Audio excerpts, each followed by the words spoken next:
2027 okudda waggulu paka mu 5 omwezi ogujja bajja kubeera nga abajjaji bali mu safaari bagenda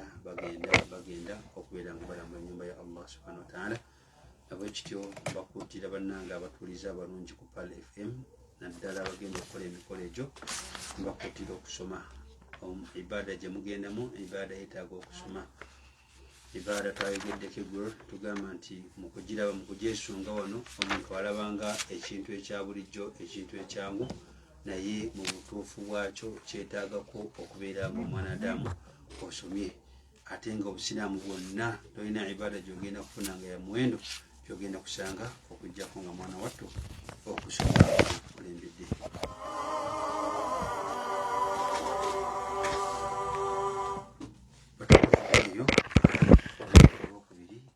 Zibeera ssaawa 4 era kwakaitaako eddakiika 7 omanya tugenda kubeera ne mukadde waffe Sheikh Umar Kasule nga tutunuulira emmaali ey'obusika oba ebikwatagana ku byobusika. Ebikwatagana ku byobusika nze naawe tubyetaaga nnyo mu bulamu bwaffe, mu busiraamu bwaffe, kubanga bituyamba n'okutaasa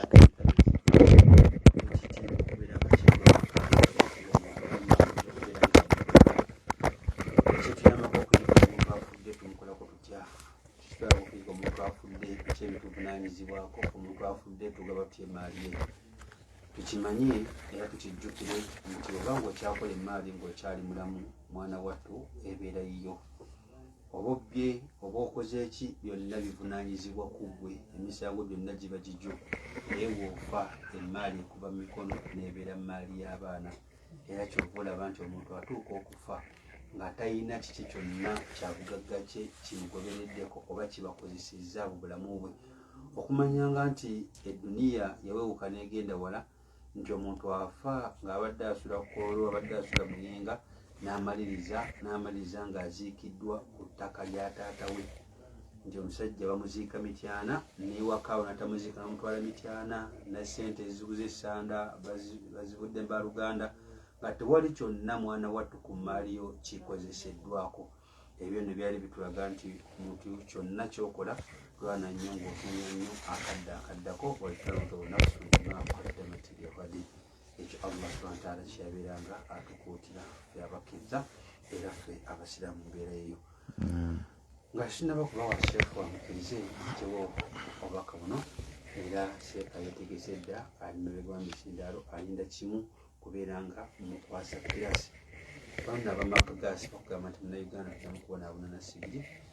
ng'ofunga omwana wattu beera nkozesa makagaasi obeere ng'okukkiriza $5 ku buli 100 kumanda gobadde okozesa, ate nga butaasa n'obutonde. Bagamba nti wabaddeeyi nsaamusaamu batandika kilo 6, kilo 12 ne kilo 5, ate gwe oyagala okubeera ng'olufiinga oba okujjuza gaasi wo, mwana wattu ebbeeyi nnungi ate nga bakusanga wooli. Ayagadde okufuna ebibakwata kuba 27544 oba 0771882454 eba makagaasi abagambye nti biva ku manda okuume obutonde. Ate bano ba Prestige Margarine bagambye nti bebalina siraagi w'omulembe era womesa emigaati, alimu ekiriisa kyonna ekizimba omubiri, ate namabagana kumipa mubeere nga mwena kubeera nga mukekereza wamu namu mabaddeekeeri. Mufune ku maduuka ne supermarket ezikuli okumpi oba mmwe abali mu Kikuubo waali awo ku Kyapa General Enterprises opposite n'Ambozi mu Kikuubo ojja kubeera ng'obafunye bulungi aba Prestige Margarine. Ate bano Nababwezi Travel bagamba nti oyagala kukola hijja oba umra oba okubukukira tikiti y'ennyonyi oba hoteeri oba mwana wattu okupangisa emmotoka enaabeera ng'ekusaabaza, beera ng'obeeyo n'Abawezi Travel babeere nga bakugondeza emirimu ezo n'ensonga ezo. Basanga awo Clouded Towers e Nakasero first floor Kampala wakubira ku 0755555557 eba Oweri Travel mwana wattu abajja okubeera nga bakuyamba ku mikolo gyonna egy'eddala ekyokulambula ennyumba ya Allah subhanahu wa ta'ala. Ate abattaki television bagamba nti bonna wooli bakutegeeza nti bakusawukidde ekipya ekyekifaananyi kya HD abakoleza ebintu byonna wonna w'obeera oli. Mwana wattu balina ddawa programu, balina firimu ez'enjawulo, balina Uganda ate nga Ttaki television erabibwa ku myaka gyonna. ayagadde okubeera nga bafuna nkozesa start time genda ku 2:16 ojja kuba bafunye kuba GoTV genda ku 8:16 oba 8:16 Africa Air bagambye asange ku 0:16 oba kyalekaawo ku Tech Television Kamwokya abeere nga akulangira okubeera nga bizinesi ekutumuka. Ate bano nibagala nfa ba Build Max Hardware bagamba nti bakondera hardware yagagadde mwana wattu ekutuusa ku bitonde yennabyabo by'ekuzimiswa awa sementi we bali bamwina emitembo wegiri emisumaali emifaliso tanka amabaati langi ya bukika balina tiles balina plywood balina ebyamasanyalaze byonna ayakati bafuna asangibwa kukola Kampala Ashiriki Road oba Busega next to Shell Masakaroli Wampeyo Gayaga Road okumanya ebisinga okubira ku 07:16:835 ne 07:05:715 eba Build Max Hardware mwana wattu babeere nga bakuyamba. Bano baganda kuba Uganda Halal Bureau bagamba ekitongole kya Uganda kyokka ekivunaanyizibwa okwekenneenya n'okukakasa omutindo gw'ebintu byonna ebinokozesebwa babiri halali omwana wattu okuliko ebyokulya ebyokunywa n'ebirala bingi nnyo obudde bwe tukozesa ng'ate bakuyamba n'okubeera nga okuuma obulamu obwa mubiri gwo. Osanga ekintu nga kiriko akabonero ka Uganda Halal Bureau gula wasanga tikali kiriko adde okyagala nnyo beera nga wesikamu ayakadde bafuna basangaawo basangibwa ku Kampala Sapro kagwa ku road wetandikirawo awo ku Bakery Fruit Gardens oba bakubire ku 0753 0753 797569 oba 0414 233 Uganda Halal Bureau bakuyambe okulya ebintu ebya halali byokka. Bano ba Broadway High School Kompe bagamba omuzadde yenna yeetaaze omwana okubeera ng'afuna okulungirirwa ate ng'ayagala okufuna eddiini nga yawaggulu nnyo mwana wattu bayinire balina obuyonjo ssaako n'ebyokwenda biri ggulugulu beetaaze ojja basaakawo empaawo oba basange ku 0392 00 oba 0703 eba Broadway High School Kawempe. Tumalize ne bano aba Loiza Clays Uganda Limited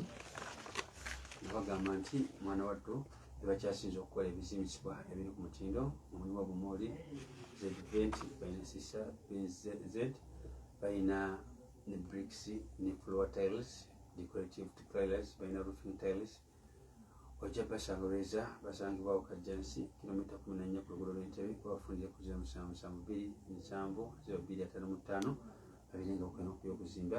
eba Loiza Clays Uganda Limited. Kubanga tuvuddeyo mwana wattu seeka yeetegese tuli mu faraid emaali ey'abasika kirungi nnyo okubeera nga kugiwuliriza abaana tuwulire Allah engeri gyagaba emaali yaffe abazadde tuwulire Allah subhanahu wa ta'ala oyagabamu ebintu byaffe kibeere nga kituyamba mwana wattu okubeera nga tetuteekawo kajagalalo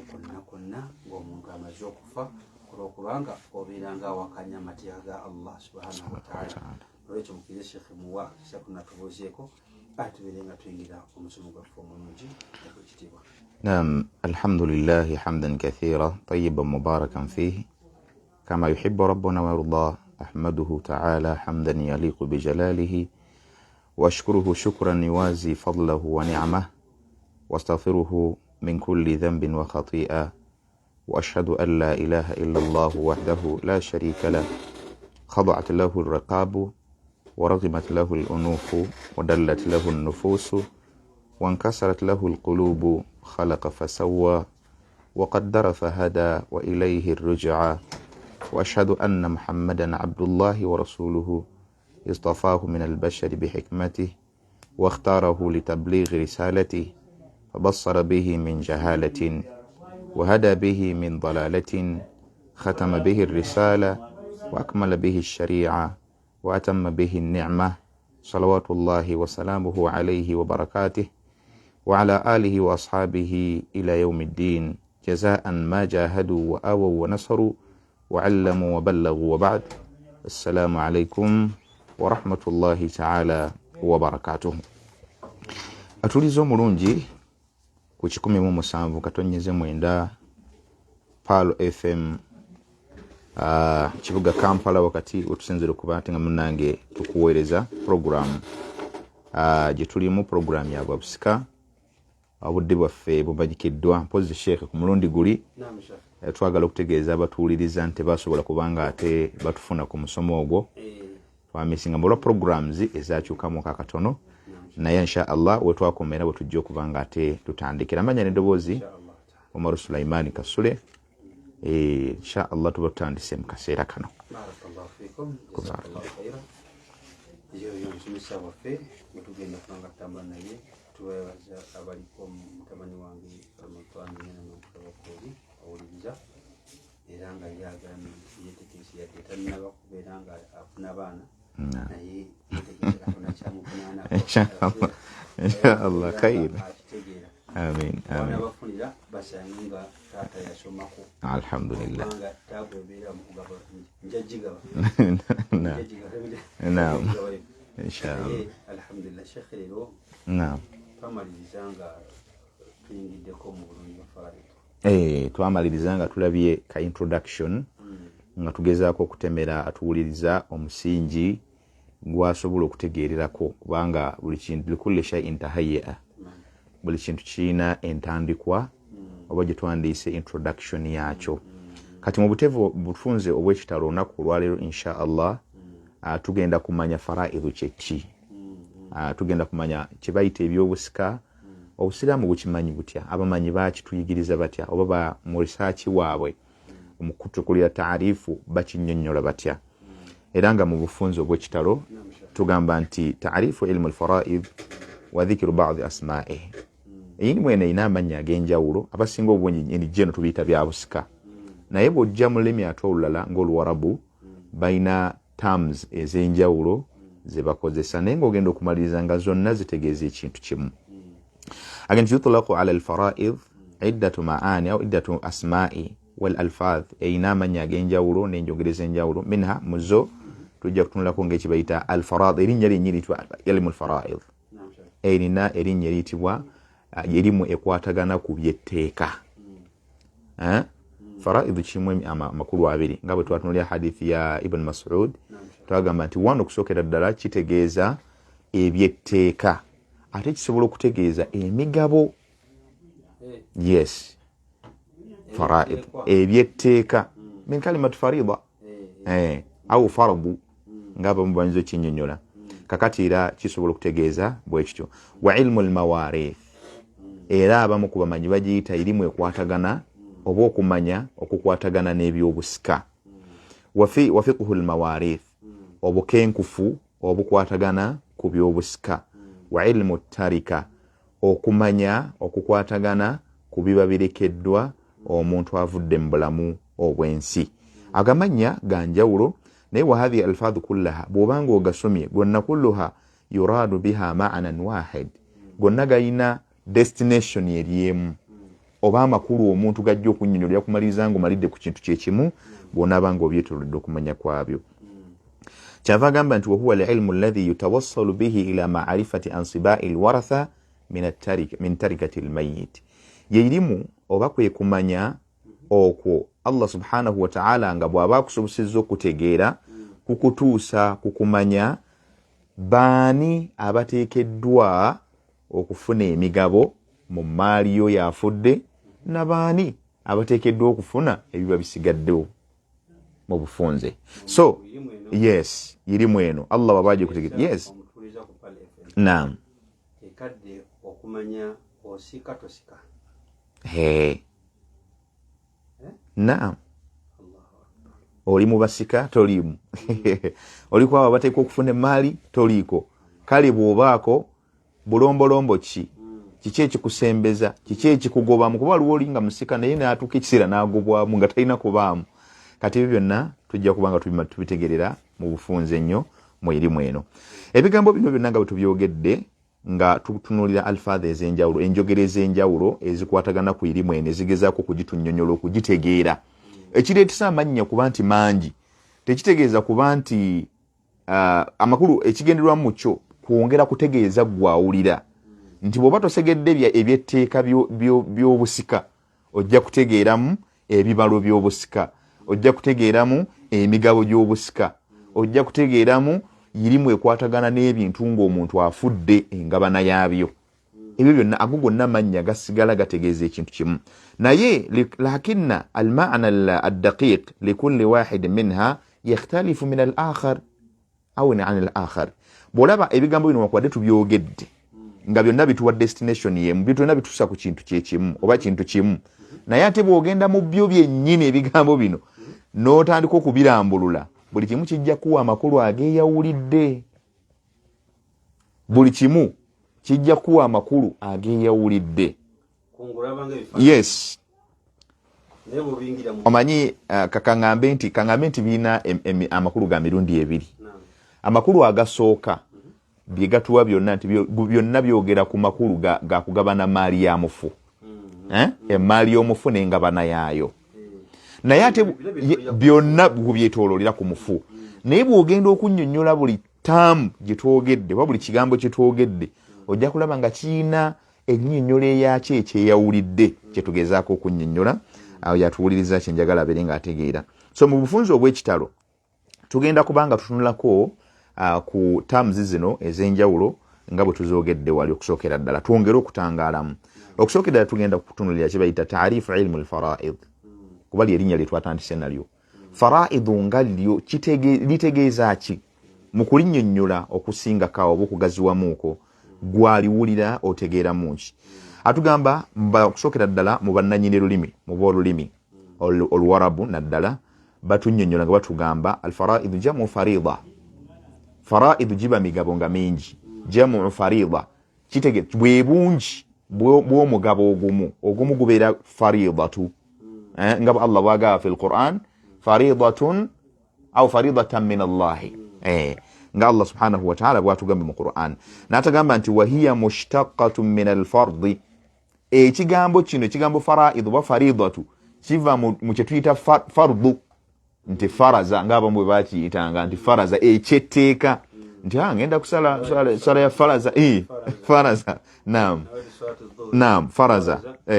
arba'a naam hakadha ng'abanoonyerezi bwe bakola ki bwe banoonyiranga so alladhi awjabahu Allahu ta'ala kinavudde gamba wali mu ntandikwa ne gamba nti bwe tutasoma faraidu tutegeeza erimu ekwatagana ku by'obusika naye ate teweerabira nti kitegeeza ebyetteeka ensonga kye twakulembeza walhazzu walhazzu kitegeezeera ekitundutundu ky'ekintu wattaqdir ekintu ekigeraageranyiziddwa walqat'u ekintu ekikutuddwa ku kingi bw'okwatengana bakutula kyapa kino bakitegeera osobola okwatengana n'ogigira wamu katoni enamba n'otandika okugenda ng'okola ki ng'okutula ako k'okutudde ako kyapa tikogenda okukolako ebitaano alhazzu alqat'u kyokutudde ku kinene oba ku kyokutudde ku kirala ne bwe kiba kibanja nga kiri wamu n'okikutula kyokutudde kuba emigabo gino bwe tuba tugigaba tukutula ebyo ebisobola okukutuka ne tubiwe eri bannyini byo ne babifuna mu bitundutundu ebitasoboka era nabyo birina formula eyabyo osigala ofunako omugabo gw'olina okufuna waliwo ebikutuka waliwo ebitakutuka mu mbeera efaanako kati ente bwemba nga ndeseemu mathalan nga ndese abaana bange basatu tugambe nti buli oti tumuweeko amagulu ntumuweeko eddiba oli tumuweeko ennyama oli tumuweeko omutwe nedda kalla tugamba nti ente bweba esigaddewo nti nga buli omu kati obwongo manyi kyebukuweereza kyokola ki obutamanya biseera ebisinga butukozesa ebintu ebibi bingi butusula mu nsobe ennyingi naye kati ente musobola okusigala ne mugifunamu amagoba oba ne mugifunamu omugaso okusinga ate okugisalaasala ekitegedde yes kakati mugireka waawo ne mugirunda ate esobola obbawo amagoba bweba naddala bweba nga nkazi Allah asobola okubasaasira n'ewaka n'ezaala endala buli omu n'agabana ng'ate n'eri asula ekyakola ki ekyaliwo ne mufunamu amagoba nga mangi kakati gw'olabyemu kyakugisala ate kigenda okutta amagoba agaalikoze eki agaalivuddemu so tubadde ku limi oluwarabu wal inzaalu ekigambo inzaalu yani jaalu shay kiringa okussa ekintu okukwata ekintu kino kijje wano okitadde wano inzaalu shay mu mbeera efaanako bwetyo naga wattabyinu tabyinu kitegeeza kitwandiise okulaga okwoleka n'oyoleka ekintu kino n'okyoleka n'okyawula ku kirala mumbere fanako bwe tabyin kati nga abantu babiri mathalan nolaba nti mathalan nga bwe tuli wano mu studio linajja nayingira nalaba nze nalaba ne Sheikh Ali mabega w'emizindaalo gwe twandiyise hosta namtunulira nga nti ono nawe ndamulaba ate ono simumanyi ekitegeeza bayanta baini wa bainahu gweke omaze okwawula wakati wange naye munfaanana ne gye watulaba kyava agamba ekirala wannasibu lmuqaddaru era omugabo oguba gugeraageranyiziddwa nasibu almuqaddaru omugero